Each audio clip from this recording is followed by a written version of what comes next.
పల్లవి తప్పించుకొని అక్కడి నుంచి వస్తుంది. ఈలోపు ఆనంద భైరవి కూడా బయటకు వస్తుంది. ఎందుకంటే శరణ్యను దర్శన్ కోసం అని చెప్పేసి బయటకు వస్తుంది.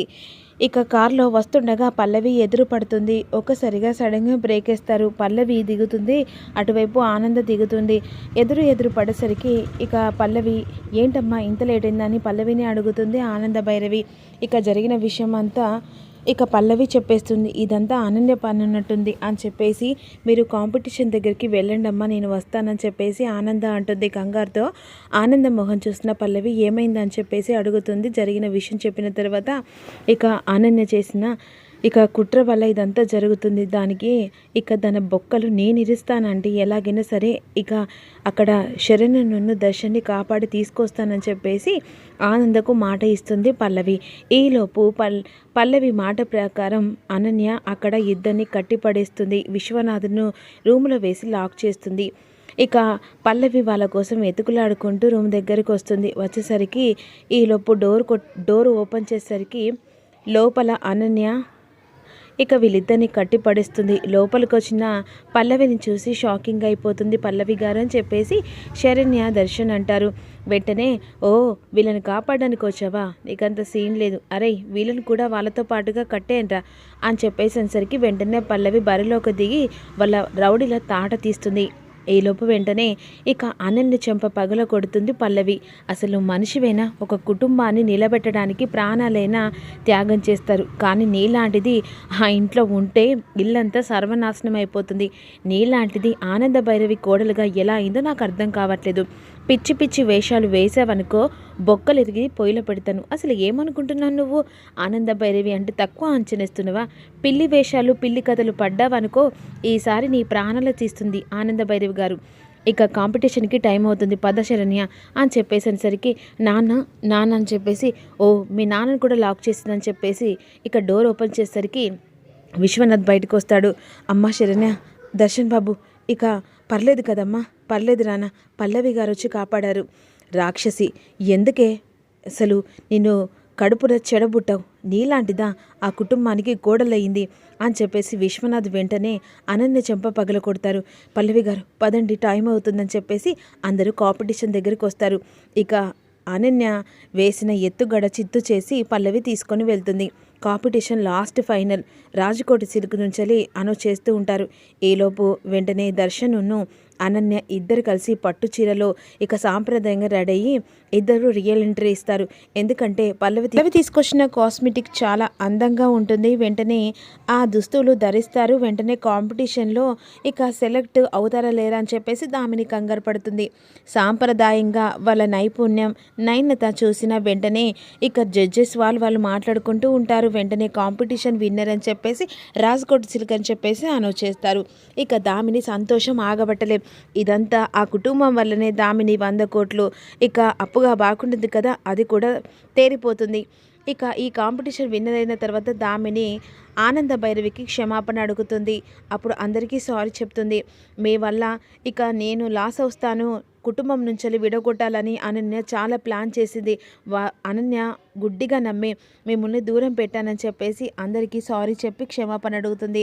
నువ్వు ఇంటి కూతురు అమ్మ, నేనెందుకు ఇలా చేస్తాం, నువ్వు నష్టపోతే మేము నష్టపోయినట్టు కదా అని ఆనంద అంటుంది. ఇక అందరూ ఒకటైతారు. ఒకటైన క్షణంలో అనన్య మాత్రం పగబట్టినట్టు ఉంటుంది. ఇక పల్లవికి స్పెషల్గా థ్యాంక్స్ చెప్తారు. ఎందుకంటే ఆవిడ వల్లే కదా ఇదంతా ముందడుగేసామని చెప్పేసి అనుకుంటూ ఉంటారు. ఇక మరోవైపు అనన్య ఇంటికి వచ్చేస్తుంది లాయర్ని పట్టుకొని. ఏంటి మళ్ళీ కొత్తగా ఆలోచన ప్రకారం మళ్ళీ తిరిగి ఇంటికి వచ్చావా?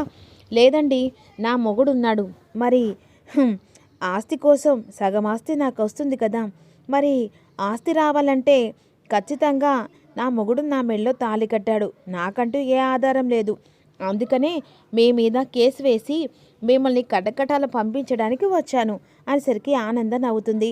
ఏంటి, నువ్వు మా మీద కేసు వేసి మమ్మల్ని జైలు పాలు చేయడానికి వచ్చావా?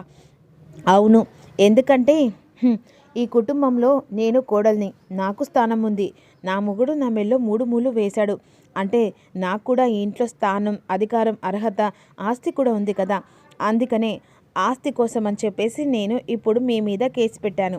సరే అనన్య, ఇక చాయిస్ నేది, కేసు పెడతావో లేకపోతే జడ్జిని ఒప్పిస్తావో నీ ఇష్టం. ఆస్తి సగం కాదు కదా, చిల్లి గవ్వ కూడా ఈ ఇంటి నుంచి నీ చేతికి చేరదు. ఏం చేసుకుంటావు చేసుకో అనేసరికి ఈ విర్రవీగుతానంతాను కదా. ఇక నన్ను ఒక ఆట ఆడుకుంటుందని చెప్పేసి అనుకుంటున్నావు. నువ్వు ఏదైనా అనుకో అనన్య, కాకపోతే ఒకటి చెప్తున్నాను విను. నువ్వు చేసిన ప్రతి ఒక్క అక్రమం నా దగ్గర సాక్ష్యాలతో పాటుగా ఉంది. నువ్వు ఇప్పుడు కోర్టుల కేసు వేసి ఆస్తి మోసం మొత్తం నీ చేతికి, అదే సగం ఆస్తి నాకు రావాలని గొడవ చేస్తానని చెప్పేసి లాయర్తో పట్టుకొని మరీ పట్టుకొచ్చావు కదా. ఇప్పుడు నీ బయోడేటా, నువ్వు చేసిన అక్రమాలన్నీ ఆధారాలతో సహా నా దగ్గర ఉన్నాయి.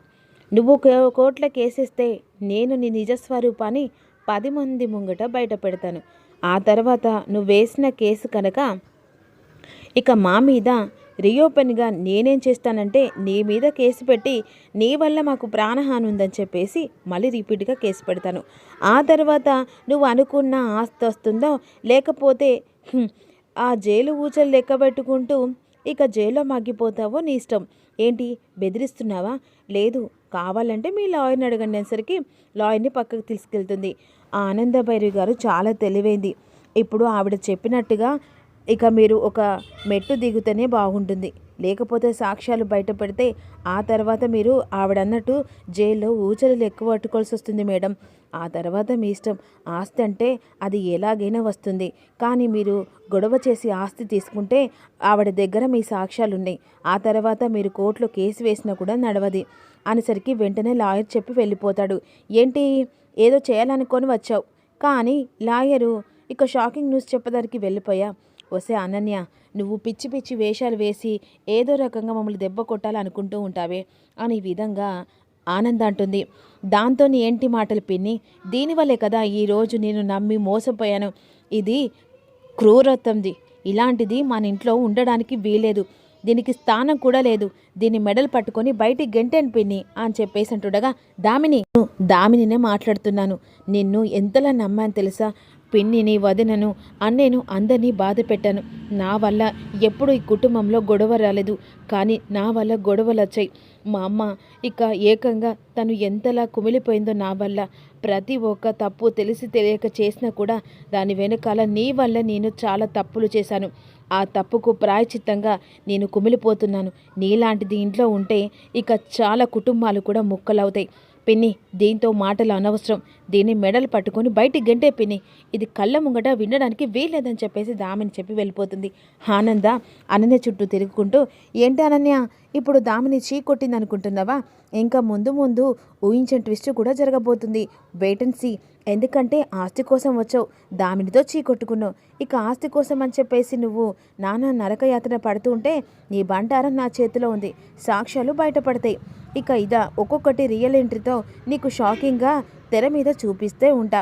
జనాలు కూడా ఇక నీకు సపోర్ట్ చేస్తారో నాకు సపోర్ట్ చేద్దారో చూద్దాం. వెయిట్ అండ్ సీ అని చెప్పేసి ఇక అనన్యకు వార్నింగ్ ఇస్తుంది ఆనందభైరవి. ఏం జరుగుతుందో తెలుసుకుందాం.